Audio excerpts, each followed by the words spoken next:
Halo, Assalamualaikum warahmatullahi wabarakatuh.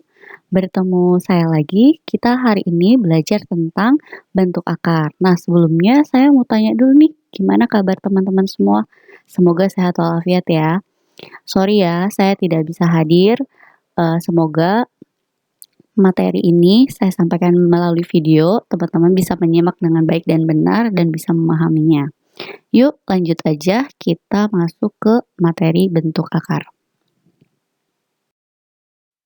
Bentuk akar itu, bentuk akar merupakan akar dari suatu bilangan yang hasilnya bukan bilangan rasional atau merupakan bilangan irasional. Apa sih bilangan irasional? Bilangan irasional adalah bilangan yang tidak dapat dinyatakan dengan pecahan. Jadi tidak bisa A per B. Karena A dan B bilangan bulat, A dan B tidak boleh sama dengan 0. Atau dengan kata lain, bentuk akar itu adalah inverse atau lawan atau bentuk lain untuk menyatakan bilangan berpangkat. Simbol bentuk akar. Simbol atau tanda akar ini ditandai oleh bentuk seperti ini. Ini tanda akar. Contoh, akar A.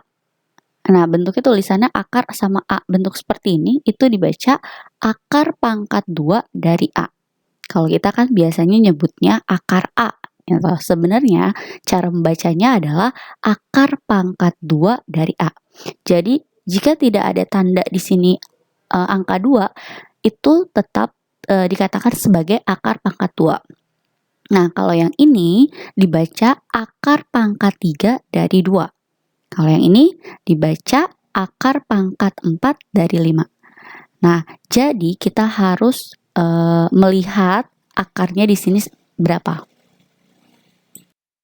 Bentuk akar atau bukan bentuk akar. Nah, jadi kita sebenarnya selama ini belum mengetahuinya. Jadi sekarang kita harus tahu ya, supaya kita tahu membedakannya seperti apa. Contoh bilangan irasional dalam bentuk akar. Akar 2, akar 6, akar 7, akar 11.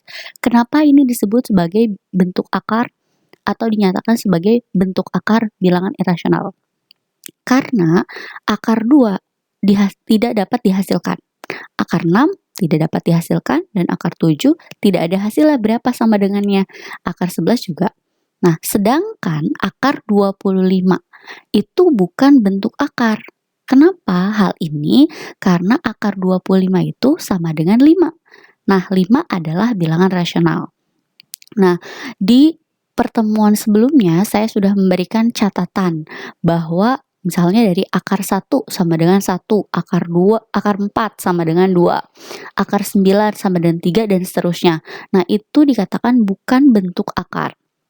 Dan itu harus menjadi sebuah catatan dan menjadi patokan untuk mengerjakan soal-soal yang berkaitan dengan bentuk akar.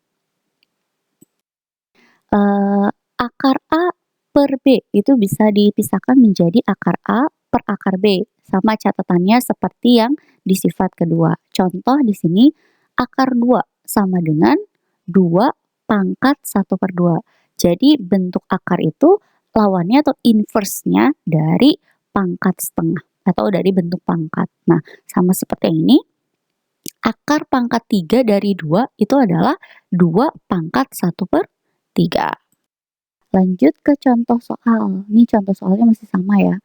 Kalau misalnya akar pangkat 2 dari 3 itu sama dengan 3 pangkat 1 per 2.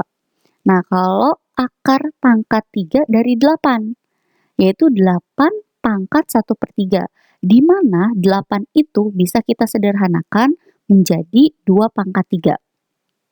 2 pangkat 3 dipangkatkan lagi 1 per 3, maka pangkatnya diapain? Masih ingat ya di pertemuan sebelum-sebelumnya yaitu bentuk pangkat, di mana kalau ada pangkat dipangkatkan lagi maka pangkatnya dikali, yaitu 3 kali 1 bagi 3 hasilnya 1 sehingga 2 pangkat 1 yaitu 2. Nomor 3, kalau ada bentuk seperti ini bisa kita ubah menjadi seperti ini atau kebalikannya ya. Jadi akar 2 dari 125 dibagi 5 itu sama dengan akar 25 yaitu 5. Nah, akar 8 itu bisa disederhanakan menjadi akar 2 dari 4 kali 2. Nah, bisa dipisahkan menjadi akar 4 dikali akar 2. Akar 4 berapa? Masih ingat ya di catatan yang tadi udah saya katakan bahwa akar 4 itu 2. Nah, akar 2 itu tidak bisa dihasilkan sehingga tetap menjadi akar 2 atau tidak bisa disederhanakan. Jadi tetap akar 2, maka hasilnya 2 akar 2. Nah, akar 2 dari 75 juga sama ya, kita sederhanakan. Jadi kenapa sih hasilnya jadi seperti ini? Jadi kalau misalnya ada soal bentuknya seperti nomor 4 dan nomor 5, maka kita harus cari di mana salah satu bentuk perkaliannya itu bisa akarin.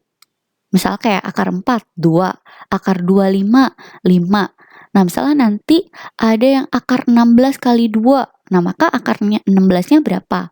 Jadi, salah satu dari bentuk akarnya itu harus bisa disederhanakan atau dihasilkan. Seperti ini, akar 4 hasilnya 2, akar 25 hasilnya 5.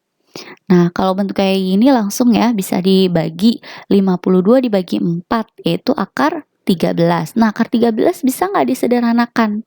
Itu nggak bisa. Jadi tetap akar 13. Nah, itu aja sih contohnya dan teman-teman pasti bisa lah ya mengikutinya. Nah, ini ada latihannya 1 sampai 5. Gampang-gampang ya. Jadi, akar dari 75 dibagi 5 hasilnya berapa? Lalu nanti disederhanakan. Akar 12. Nah, 12 itu berapa kali berapa? Kan bisa 6 kali 2, bisa 4 kali 3. Dengan syarat harus ada salah satunya angkanya bisa diakarkan. 45 bagi 5 bisa ya. 120 bagi 6 dan akar 32. Akar pangkat 2 dari 32. Nah, ini latihan-latihan yang kalian harus kerjakan untuk pertemuan kali ini. Dan mungkin sampai di sini aja bentuk akar. Jika ada pertanyaan, nanti saya jawab di pertemuan selanjutnya. Atau kalau teman-teman lihat di handphonenya misalnya, atau nanti saya misalnya taruh di YouTube, kalian bisa tanya-tanya di kolom komen. Ya, kayak gitu aja. Sekian dari saya. Wassalamualaikum warahmatullahi wabarakatuh.